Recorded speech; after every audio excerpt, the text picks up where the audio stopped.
Next, please welcome our CEO, Mike Armstrong, to the stage. Thank you, Michael.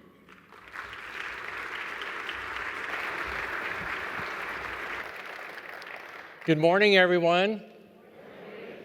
Thank you, John.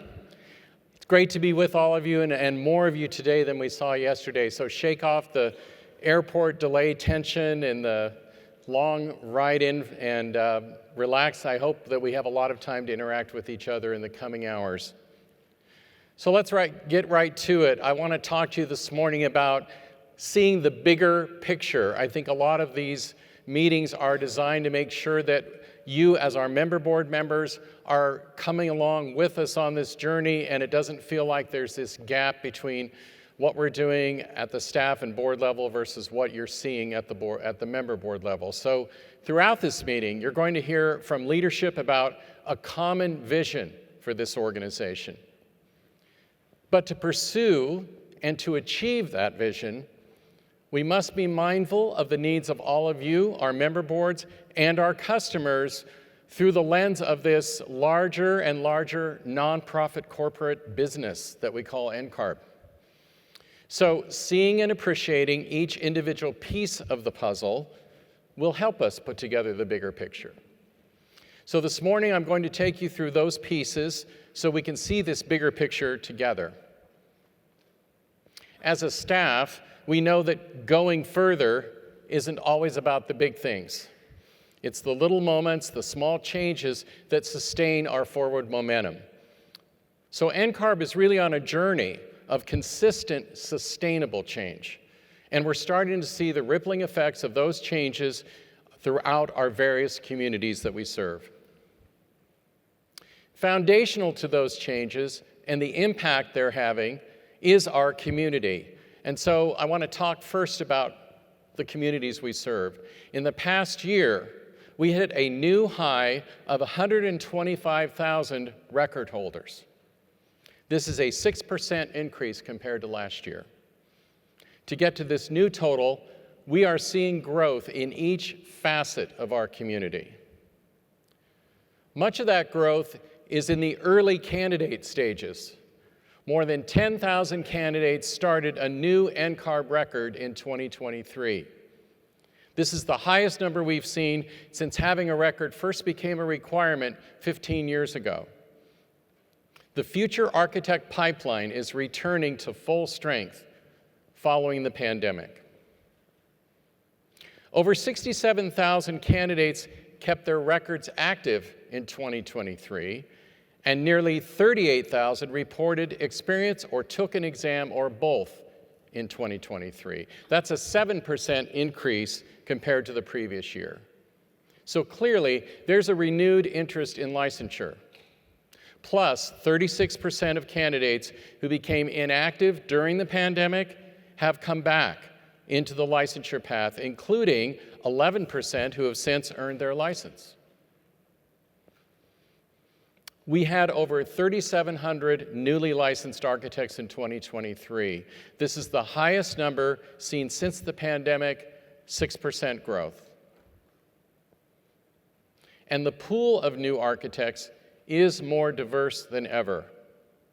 More than a third are people of color. 43% are women. We are seeing steady year-over-year growth when it comes to representation from a variety of perspectives, demographic variety in the profession. We've set a new record of over 51,500 certificate holders at the end of 2023, and that number is still growing. This is healthy for the council because it's consistent and it's steady. You saw the financial reports earlier, how much we depend upon post-licensure architect revenue to support our candidates going through the process. This is a 10% increase in the number of certificate holders over the last 5 years. This signals that the NCARB certificate is a valuable, sought-after credential. But why is that? Well, we've transmitted nearly 16,000 records for initial licensure applications in 2023. This included over 3,600 initial licensure transmittals, more than 12,000 reciprocal licensure transmittals. So we're continuing also to see a high demand for reciprocal licensure across state boundaries. And I'm really pleased to say that our new expedited transmittal processing approach is allowing us to send these transmittals faster than ever, still focusing on quality and accuracy. Together, these data points tell us that our community is stronger than ever. Our customers are engaged with our programs and services. And, as we're about to see, the changes we made are drawing people back to our community. 2 years ago, we announced at our annual business meeting that we were launching free practice exams for all candidates. 2023 was the first full year we got to measure the impact of 12 months of this new initiative. So we're seeing that what we told you last year is still true. Candidates who take our free practice exams perform 15 percentage points higher on the average than those who do not use the practice exams. And for those from underrepresented groups, the higher performance percentage rate is closer to 17%. We're also still seeing the positive impact of our new English as a Second Language, ESL, accommodation for the exam. Since we implemented it, we've seen 1,900 candidates get approved to use the accommodation and 1,400 to start testing. The positive impact of this is undeniable. Pass rates for candidates using the ESL accommodation have risen by an average of 24 percentage points across all divisions, especially for the two longest exam divisions. Pre-accommodation, ESL candidates had an average of pass rate of only 7% on those two divisions because they couldn't finish. The data showed us that these candidates weren't getting the answers wrong. They weren't finishing because it was taking time to translate from English to the native tongue, think about it, retranslate it back, and answer the question. So now with this accommodation, their pass rate has risen to the mid-30% because they have more time to read and process. This still needs improvement because the national average is at 58%, but it's an improvement. Last spring, we announced, after much deliberation, that we were retiring the rolling clock policy for our exam. I want to stop for a moment and just say a big thank you to all of you licensing board members. Our process at NCARB, as many of you know, is deliberative, perhaps to a fault, and we take our time to make important changes. I will share with you a backstory here that for several years, we had been talking with our psychometricians about what if we got rid of this policy? What's a defensible, legally defensible policy on exam validity? And then as we started collecting the data, we introduced this idea to our examination committee a full year before we actually made the change. And then when our board signaled that a change was likely, we didn't make a public announcement. Instead, we turned to all of you. And with the help of our council relations and examination staff, jurisdiction by jurisdiction, we talked to you about what's in your regs, what's in your statutes, why are we doing this, what's the basis for this decision, so that at the moment when we made the announcement, we had a sense of what the path forward would be. So when we made the announcement, more than 3,000 candidates were immediately given one exam credit as part of this change. More than 20% of inactive candidates who had been impacted by the rolling clock have started testing again. And nearly 90 impacted candidates have since completed the exam, including those who became automatically complete once we made the change. But I want to reemphasize, we did not make this change by ourselves. This is largely due to all of your agility in adopting this policy. So when we first made that announcement, all but 14 of our member boards immediately went with us on this change. There were 14 jurisdictions left. Since that time, 12 of the 14 have made legislative and regulatory changes necessary to adopt the new policy. We only have 2 left, and both of you are hard at work, and we expect you to be done later this summer.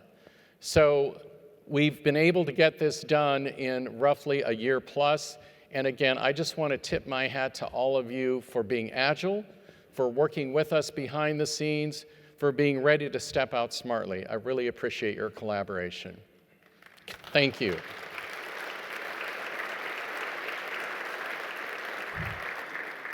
This is a testament to you going further for our candidate community. So, some more good news. We're seeing that the candidates taking the exam are getting it done faster, finally. And we've noticed in that lag of how long it takes to get a license, it's usually candidate procrastination on the exam that is extending that tail more than AXP, more than going to school. So the average time to finish the exam is now down to by 5 months to 2.5 years. But if people are only taking ARE 5.0, they're only taking 2 years now.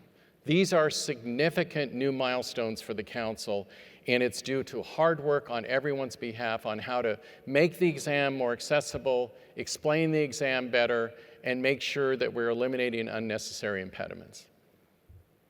So, because of all this work, I think the reason for the rise in pass rates of 3% up to 58% is due to these eliminations of unnecessary impediments. This is the biggest increase in pass rates we've seen since ARE 5.0 launch. Now, I want to put a big caveat because I can see some of the thought bubbles in the room. Some of you veteran volunteers who love the ARE probably more than life itself, I want to make sure that you turn to all of your fellow volunteers in this room that are still working on examination committees. And they will tell you, we've done nothing to make the exam easier. We've not diluted the item bank. We have not made questions easier to answer.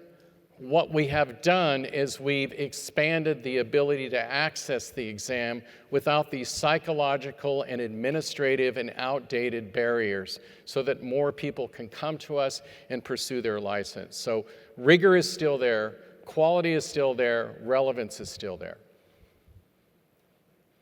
Let's turn for a moment to advocacy. I want to also highlight the importance, which we saw a little bit with the story here about the rolling clock, the importance of our ongoing advocacy work, which is done in partnership sometimes with member boards, with AIA state components, and other organizations. So in FY24, we tracked 240 bills across 40 jurisdictions. And we responded to challenges in 16 jurisdictions and had a hallway conversation yesterday about Arizona. So we're watching that one really closely. We worked with our members and other partners to submit testimony on 12 bills. And we're doing this because we want to ensure that you at the member board level remain empowered to do your job, to protect the health, safety, and welfare of the citizens of your jurisdictions. We also enjoy partnerships with other external organizations. Many of you were introduced yesterday. I want to highlight one, which is our partnership with the National Organization of Minority Architects, NOMA. We are continuing to work together with NOMA to jointly gather data and create resources to address disparities in our profession. Together with NOMA, we engaged with more than 6,000 candidates and architects in this past year. And together, we gathered essential data on licensure awareness, flexibility, and support for the licensure process within firm culture and within our communities at large. Together, we have released new resources that will hopefully guide best practices for firms and for candidates. We committed in our new vision statement several years ago to ensure safe spaces and safe places, spaces and places for all communities. Part of doing that is what we've done internally. Our NCARB record system now carries out the protection into the digital sphere. We've expanded our demographic identifiers so that people can indicate how they truly identify. And this is giving us critical insights into areas like disability, sexual orientation, gender identity beyond the binary. We're already seeing around 5% of our customers taking advantage of marking these new fields. That's over 7,000 individual record holders. And as practice becomes increasingly global, we're continuing to expand our presence on the international front. And we're working to ensure that our international agreements align with our goals of accessibility and align with our commitment to multiple paths. This is evident in the updates that we're pursuing for 2 of our existing mutual recognition agreements in the resolutions that you'll be voting on tomorrow.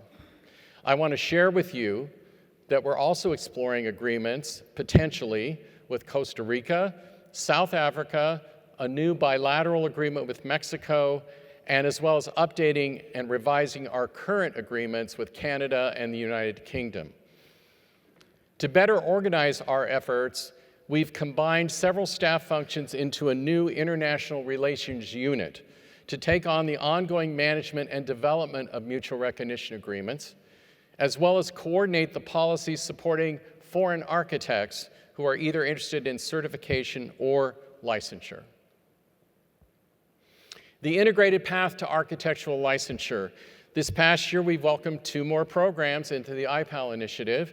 So there's now a total of 33 NAB-accredited programs at 28 schools with over 650 students participating in IPAL. But we're making some updates to the IPAL program. We want to ensure that it remains enriching and achievable for students and for schools, including adding a focus on our practice exams and expanding to reach out to community college programs. Our outreach team has been busy this year, continuing regular presentations to schools, to professional organizations, and to conferences, and adding a new aspect to their outreach, visiting architectural programs at community colleges. So this year alone, they visited 37 universities, 26 community colleges, 21 conferences, 13 professional events, and 6 firms. And of course, we couldn't do any of this without all of you, including our dedicated committee volunteers. They've been hard at work this past fiscal year with important work setting the stage for future years, while also keeping our current programs running. We've had this year, President Baker appointed over 350 volunteers, more than 20 committees, and he issued more than 70 charges that are being completed. NCARB continues to be a source of trusted, essential insights into the architecture community. We are providing exclusive data through our NCARB by the Numbers publication. We are expanding our audience beyond the NCARB community, reaching the public at large. And so you can pick up the latest edition of NCARB by the Numbers out in that foyer after the next break. Please pick one up and explore this year's data highlights and dig deeper into these numbers that I've shared with you this morning. Earlier, I mentioned that we're on a journey of sustainable and incremental changes. Together with our board of directors, our volunteers, our staff, and all of you, we're constantly exploring the next right change so we can go further for our customers, for our members, and for the public. Our data helps point us in the right direction. This identifies for us areas to explore or to highlight areas where change is needed. As we head into a season of programmatic evolution, we pursue continuous improvement of our current program portfolio. We believe there's still more adjustments that can make big impacts. Our shared vision will help us see that the future holds many possibilities. We look forward to working with you to determine that path forward as we go further in the next year. So now, let me introduce my staff who's helped make this happen. I want to first introduce to you the newest member of our senior team, our recently installed Chief Operating Officer, Allison Teitelbaum. Stand and wave, will you, Allison?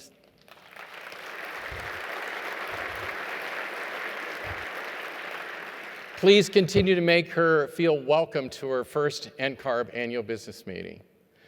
Our Assistant Vice President for our Executive Office, Vanessa Williamson. Where are you, Vanessa? Somewhere? Right here? Okay. Our Administration Vice President, Doug Morgan. And Doug has his hands full this week, but is, I know, very proud of our meeting planning staff who reports to him. Kristen Ray and Nicole Romes, where are you in the room? If you're not out. They're the ones that put together that great reception last night and are troubleshooting issues behind the scenes with hotel and logistics. So we're very grateful to you both. Back at the office, we have our Assistant Vice President, Rob Dickinson, who crunches all the numbers that helped Mr. Rademacher do his report this morning, and Margot Simmons, who's our Assistant Vice President for HR. We also have in the room our Vice President for Council Relations, Josh Batkin. Where are you, Josh? In the back. Assistant Vice President reporting to Josh, Maurice Brown for Advocacy and External Relations. Maurice. And one of our 2 medal winners, Assistant Vice President for Member Board Relations, Caitlin Stromberg, in the back of the room.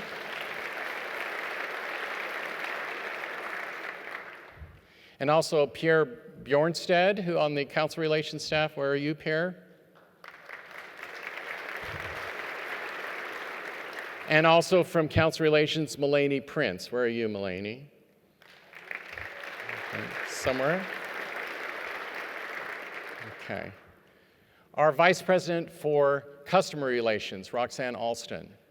Where are you, Roxanne?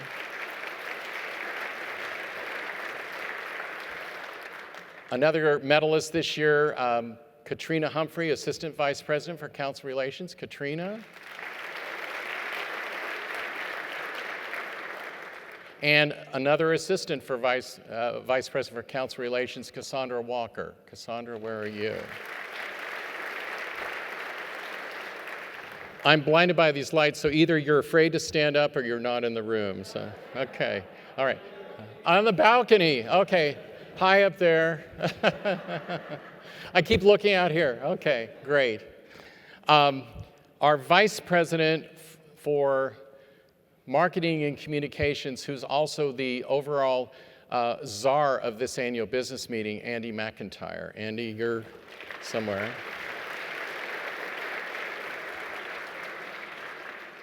And always behind the scenes, stealthily making sure we're staying on time and we're saying the right words, our Assistant Vice President for M&C, Amanda Pica. Amanda, back there. And also from M&C, we have Derek Reynolds, who helps back in the cockpit, back there somewhere. Derek? Maya Martin, who's helping with the visuals here at this conference. Maya, where are you?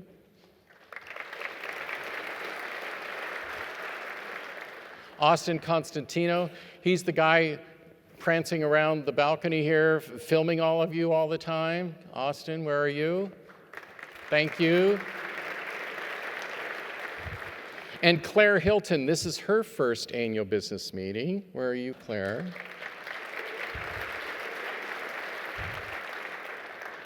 All righty, from our examinations department, our senior vice president, Jared Zern.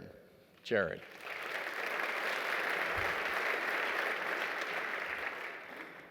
Back at the office, we also have our assistant vice president for organizational health, Heather Coles.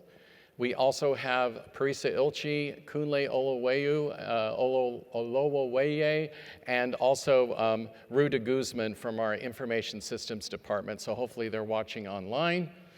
And we also have representing our reorganized department that we're now referring to as Policy and International Relations. And we have our 2 assistant vice presidents from that department here today, Jeremy Fretz and Martin Smith. Where are you?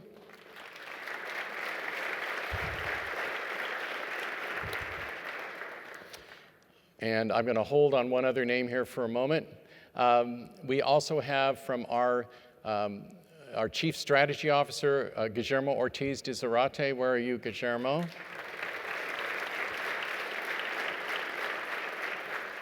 And reporting to him, Assistant Vice President for Continuous Improvement and Innovation, Nathan Grabowski.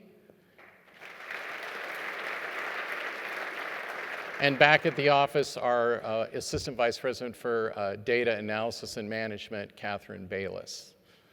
Am I forgetting anyone except the one person yet, Allison? How am I doing? Doing okay? All right, all right. So where's Harry Falconer? Stand up, Harry.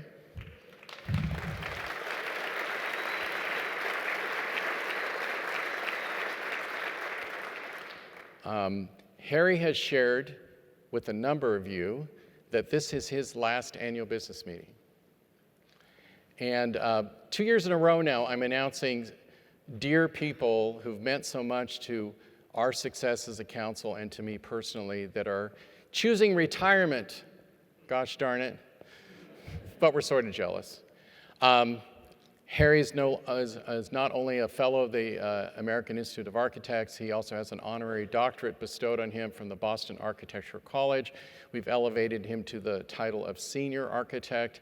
He has been at our side every step of the way as we've evolved every major program at NCARB from the time he first started doing customer relations work and then moving over and running the experience program and then adding education and then renaming the programs policy and international relations. It's rare to work with someone that has an ability to read the room quickly and anticipate the political consequences of what you may or may not do or say, as well as understand at an intellectual level how to explain programs in a way that you can understand them. So this unique set of qualities is going to be sorely missed. It is extremely valued. It will remain valued every minute you're still working for us at NCARB. But Harry, I just want to personally tip my hat to you and invite the audience to express their admiration and appreciation for all your hard work.